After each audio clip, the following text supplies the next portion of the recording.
Evangelho, quarta-feira da 10ª semana do Tempo Comum. Hoje, memória obrigatória de São José de Anchieta, presbítero. O Senhor esteja convosco, Ele está no meio de nós. Proclamação do Evangelho de Jesus Cristo segundo São Mateus. Glória a vós, Senhor. Naquele tempo disse Jesus a seus discípulos: Não penseis que vim abolir a lei e os profetas.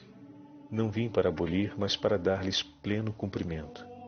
Em verdade eu vos digo, antes que o céu e a terra deixem de existir, nenhuma só letra ou vírgula serão tiradas da lei, sem que tudo se cumpra. Portanto, quem desobedecer a um só desses mandamentos, por menor que seja, e ensinar os outros a fazerem o mesmo, será considerado menor no reino dos céus. Porém, quem os praticar e ensinar será considerado grande no reino dos céus. Palavra da salvação. Glória a vós, Senhor. Quarta-feira da 10ª semana do Tempo Comum. Hoje, memória obrigatória de São José de Anchieta, presbítero. Em nome do Pai, do Filho e do Espírito Santo. Amém. Queridos irmãos e irmãs, hoje celebramos a memória de São José de Anchieta, apóstolo do Brasil. E como disse o Evangelho de hoje, aquele que é grande no reino dos céus, pois ensinou tantos a cumprir a vontade e a palavra do Senhor. E querem saber de mais uma coisa? A primeira obra, embora escrita em latim, mas o primeiro texto literário produzido em terras brasileiras foi escrito por José de Anchieta. Dedicado a quem? À Virgem Maria. Poema à Virgem Santíssima. Muito bem, o apóstolo do Brasil era um grande devoto de Nossa Senhora. Olha aí, um grande testemunho para todos nós, sacerdotes, para todos aqueles que trabalham na missão espalhada em todos os lugares do Brasil. Sejamos grandes devotos da Virgem Santíssima, um corpo poético de mais de 6.000 versos dedicados à Virgem Santíssima como ato de amor que São José de Anchieta escreveu no momento mais difícil de sua vida, como uma forma de honrar a Virgem Santíssima e fazê-la conhecida.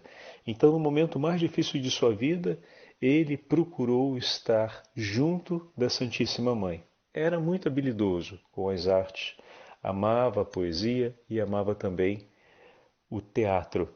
E durante aquele período compôs essa obra que o ajudava a pensar sempre nos mistérios de Deus, aprofundando e intensificando o seu amor à Virgem Maria. Que grande testemunho para nós! José de Anchieta parte jovem ainda, aos 19 anos, ele que nasceu nas Ilhas Canárias, trazia consigo tantas doenças, muito provavelmente uma tuberculose que o acometia sobre os ossos. Tem vários tipos e várias expressões dessa enfermidade. E a que ele tinha era um tanto severa.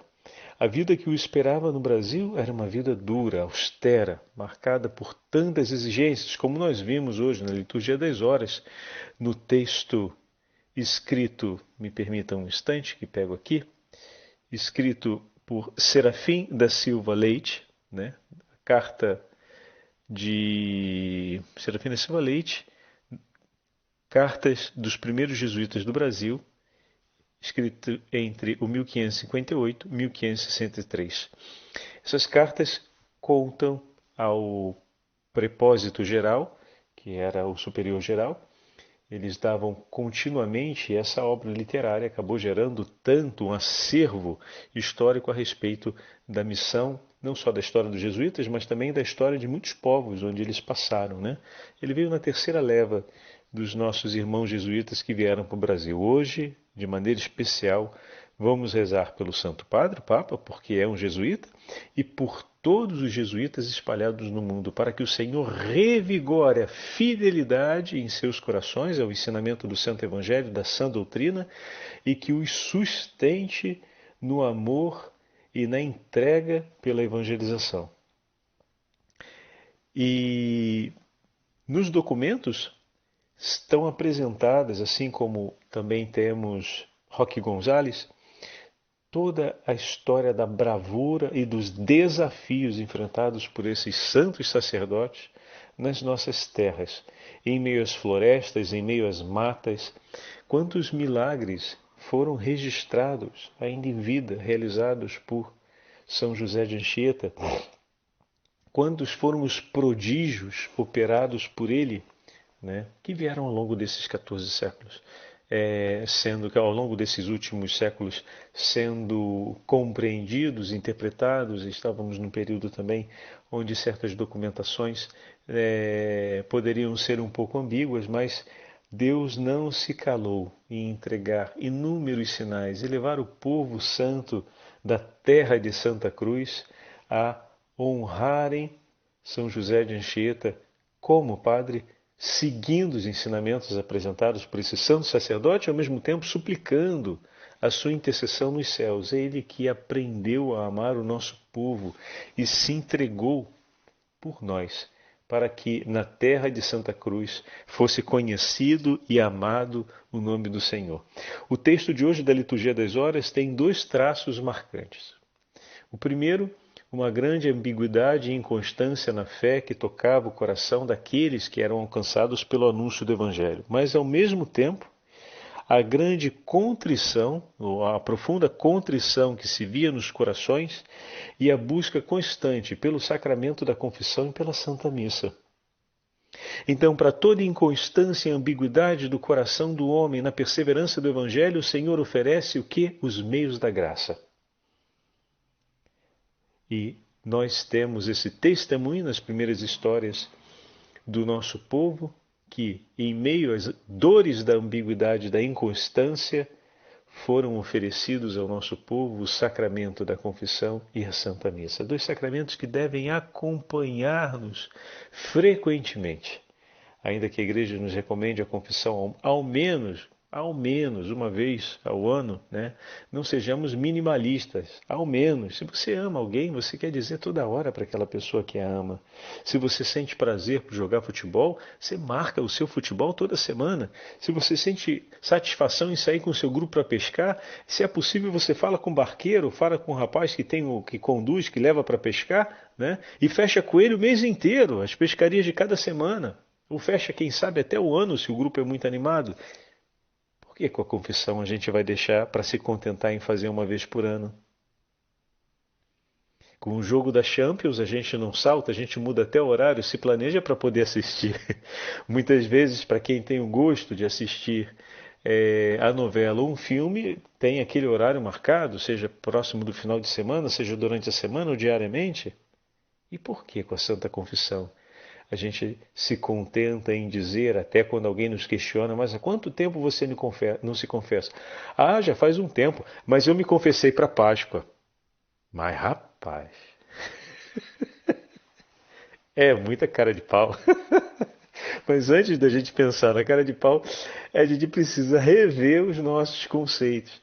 E esses dias a Sagrada Liturgia tem nos falado sobre a prioridade por aquilo que o Senhor nos oferece. Ontem falávamos, a Santa Liturgia nos trazia essa beleza de sermos sal da terra e luz do mundo, de cuidarmos. O sal tem o papel de não deixar perecer, não deixar estragar, ele conserva as coisas. E falávamos que essa conservação é porque o cristão é aquele que no mundo busca, proclama e renova a aliança com Deus. E quer ocasião melhor para renovar a aliança com Deus que não seja no sacramento da confissão? Que não seja através dessa graça sacramental? Que maravilha! Então, ao andarmos ao confessionário, ao buscarmos regularmente esse sacramento, nós não estamos somente recolhendo uma graça em nosso favor, mas em favor de todo o corpo místico do Senhor. Porque ao entregar, ao celebrar um sacramento, toda a igreja recolhe as graças desse santo remédio que o Senhor nos oferece e recolhe concretamente, ordinária e extraordinariamente, né? Se um membro da igreja é sanificado, vamos usar a expressão que aqui na Itália é muito usada agora por causa do Covid, né? Se é sanificado, ou seja, recebe de novo a saúde, é tirado dele qualquer ameaça à sua saúde, à sua integridade, né? Todo o corpo revive, não é verdade? Se um membro adoece, como nos ensina São Paulo na Carta aos Coríntios, na teologia do corpo, se um membro adoece, todo o corpo participa, né, adoece junto com ele. Da mesma forma, se um membro é santificado, a santidade, a vitalidade se distribui sobre todo o corpo. Então, ao recebermos o sacramento, não estamos recebendo uma graça que se encerra de maneira privada em benefício da pessoa. Toda a igreja participa da imanência daquela graça, da difusão daquela graça, né? Afinal, um filho ha renovado a beleza, o esplendor da sua dignidade batismal.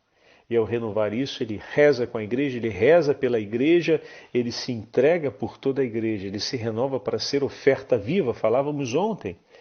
Ele agora retoma o sabor para ser sabor. Ao mesmo tempo que o sal preserva, ele também entrega o sabor.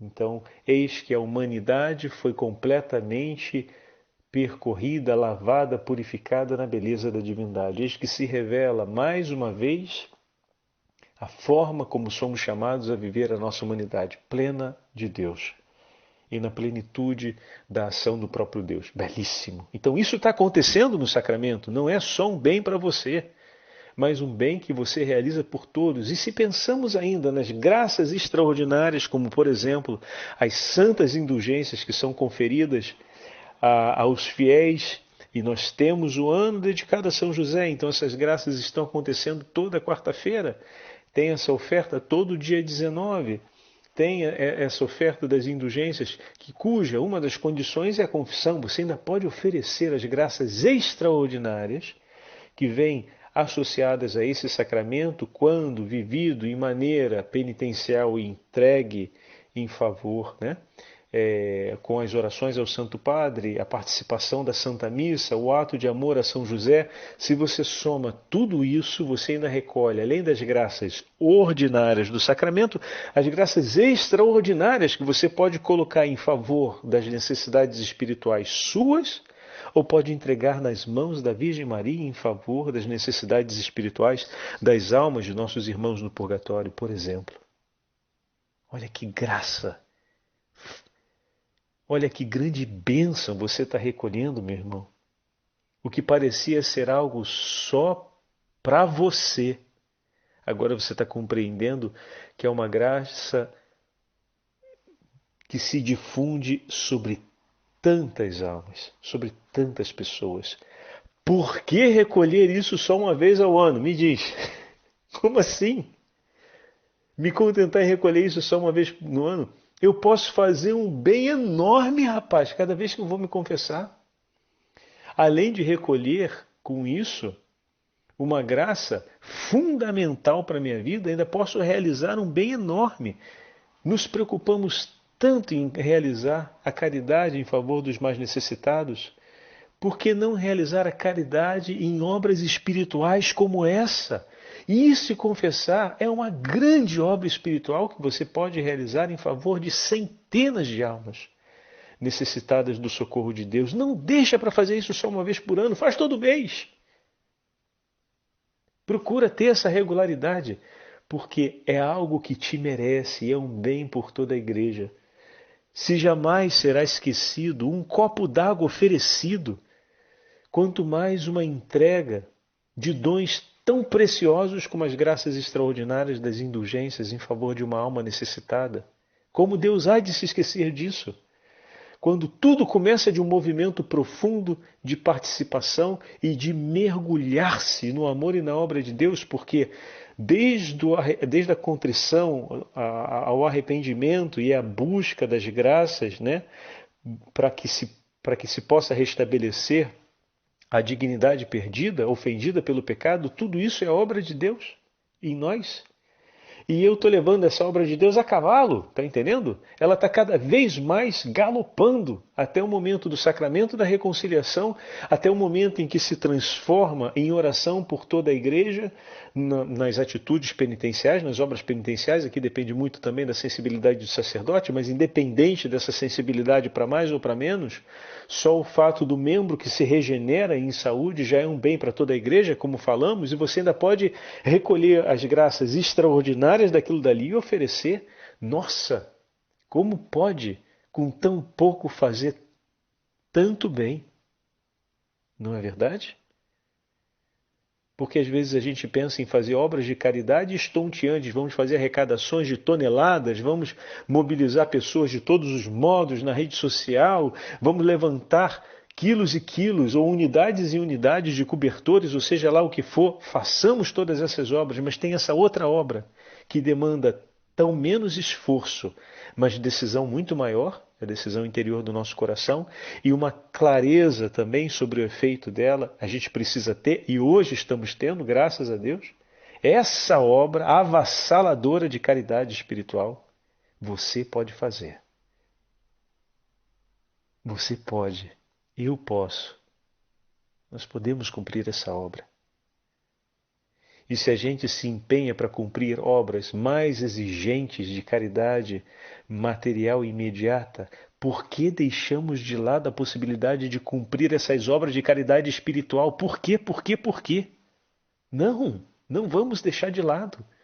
Vamos dar prioridades a elas, porque merecem ser vividas pela nossa salvação e pelo bem espiritual de tantas almas. Olha o testemunho dos primeiros missionários que chegaram aqui, se dedicavam arduamente ao sacramento da confissão. E a característica que eles falavam do nosso povo ali nos primeiros momentos do início da fé cristã era o gosto pelo sacramento da confissão. Era sentir a necessidade de viver, de retomar a aliança com Deus. E eles se lançaram nesse serviço. Confirmaram como o Senhor, hoje ouvimos no Evangelho, ele não veio para revogar a lei, mas para levá-la ao pleno cumprimento, e eles entregaram Cristo, cumprimento pleno da lei, em favor de todas as almas. Ou seja, entregaram o que tinham de melhor. E em momentos extenuantes, em exigentes dias, é tão tocante quando o autor do texto, São José de Anchieta, escreve para a gente, dizendo que partíamos em socorro aos doentes e muitas vezes chegávamos tão exaustos e tão fracos pelas doenças que nos acometiam e pelos sofrimentos que nos acompanhavam que não sabíamos mais quem era aquele que veio ajudar e quem era o doente, porque às vezes estávamos mais doentes do que os doentes que fomos socorrer. Mas porque o nosso coração desejava tanto ver Cristo amado e que a Ele fossem entregues as maiores glórias, isso não nos desanimava, antes nos motivava ainda mais. Fantástico, fantástico, fantástico. Como a gente precisa pedir ao Senhor essa força, esse entusiasmo que marcou a nossa terra, que marcou a história do nosso povo, porque nos foi entregue e se tornou nosso. Se tornou nosso. Então, hoje nós somos chamados a olhar o testemunho desses santos sacerdotes e a renovarmos esse nosso ato de amor. E que bom que o Senhor tem nos dado a chance através. Veja, que grande graça, que grande intercessão de São José de Anchieta, que era um apaixonado pelo sacramento da reconciliação, passava horas ouvindo as pessoas em confissão. Não tenham dúvidas, a mão dele sobre essa meditação de hoje no céu está acontecendo, porque são muitos corações que estão reacendendo ao ânimo e ao desejo da Santa Confissão. E que alegria e que honra, porque não é apenas um desejo que nasce no nosso coração, mas é a continuação de uma grande obra, de uma grande graça que Deus realiza e oferece em favor do nosso povo, que continua na nossa história. Rezemos também pelos nossos sacerdotes, para que sejam homens devotos ao amor pelo confessionário, a ouvir o povo de Deus e a celebrar o sacramento da reconciliação. Às vezes, nos vemos tão sugados por reuniões sem fins e sem fim. E às vezes a gente faz reunião para marcar reunião. Rapaz, isso é uma loucura, né? Fazer reunião para marcar reunião. Mas tem isso aí, tem. Bobear tem isso. Tem vezes que a pastoral se reúne para marcar reunião. E aí faz 1 hora de reunião para quê? Para marcar reunião. Ah, não. A gente não pensa, mas isso rouba tempo, muitas vezes, dos sacerdotes. Rouba tempo da gente. Para que a gente possa, por exemplo, estar no confessionário ou estar se preparando para o confessionário. Como assim, padre, se preparando para o confessionário? Precisa se preparar para o confessionário? Precisa, não é simplesmente ouvir a outra pessoa.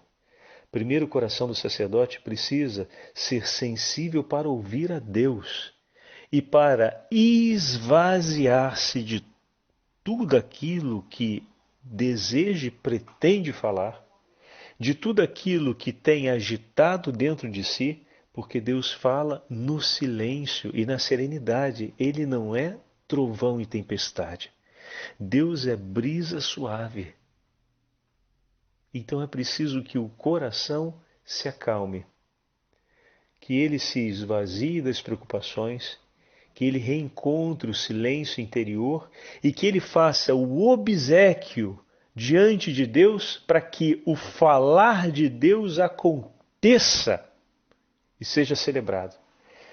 Então, um pode dizer não é nada, mas isso não se improvisa, meu amigo.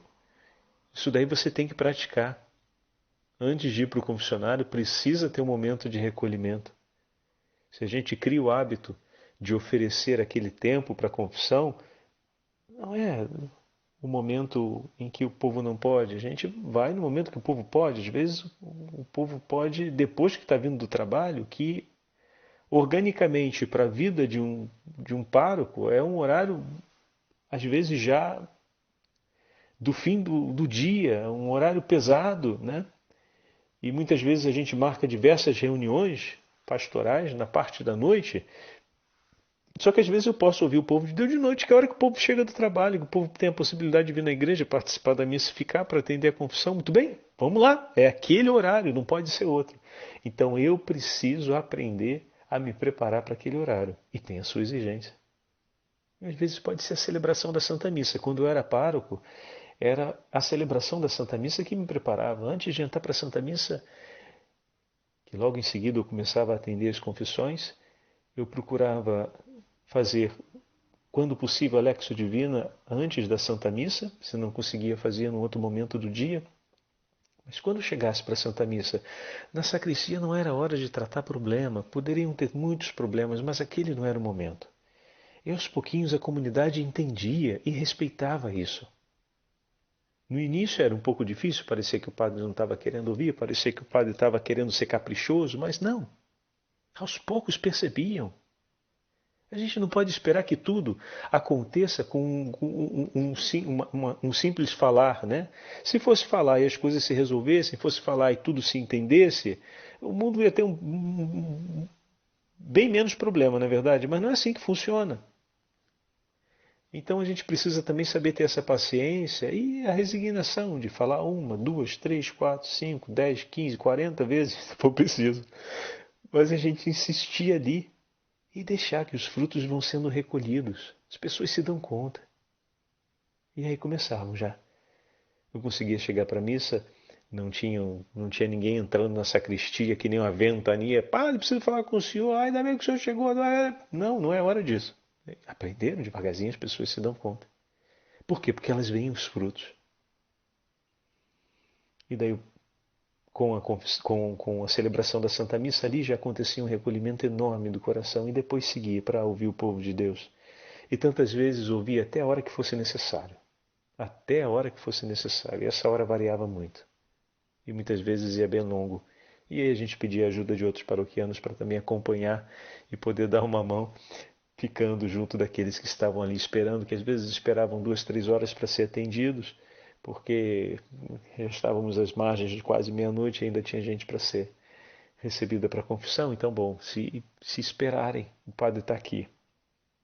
Se precisa ir para casa, vai para casa, a gente combina no outro dia, volta amanhã, ou a gente deixa para a próxima quinta-feira, não faz hoje segunda-feira, enfim, tudo pode se resolver se a gente escolher estar ali. E uma das experiências que mais marcou minha vida no tempo em que morei na Europa, agora por outras razões estou aqui, mas no início como estudante, era que no período da Páscoa e no período do Natal, eu chegava a passar 8 horas no confessionário. E os colegas diziam, bom, leva consigo um livro, porque às vezes não aparecem os penitentes e você pode aproveitar para ler algum artigo, ler algum capítulo dos livros que a gente está estudando para a prova e tudo mais. Rapaz, eu nunca consegui fazer isso. Eu fico muito feliz de ter dado azar, sabe? Porque eram 8 horas e quando eu conseguia, às vezes, 5 minutos sem que passasse um penitente, não dava nem para terminar uma página. E aí eu passei a não mais levar. Isso foi logo nas primeiras vezes. Depois eu não levava mais. Me acompanhava o rosário e me acompanhava o livro dos Salmos quando eu ia para o confessionário. E eram 8 horas ali atendendo confissão, em preparação para a Páscoa e em preparação para o Natal. E as pessoas, quando se davam conta da sensibilidade do sacerdote presente ali para ouvir, chegavam a fazer fila. E como é bom celebrar o sacramento da reconciliação, como é bom restaurar o sabor do sal da terra, para que ele possa preservar o mundo da decomposição, né? Para que não venha a se perder. E hoje nós temos o testemunho desse grandíssimo apóstolo, devoto da Virgem Maria e que se entregou ao sacramento da reconciliação, que nos dá esse grande ânimo a voltar a vivermos a alegria desse sacramento sem nos contentarmos ao pouco. Compreendemos o muito e tivemos a chance de recolher tantas outras coisas que nos motivam ao sacramento da reconciliação.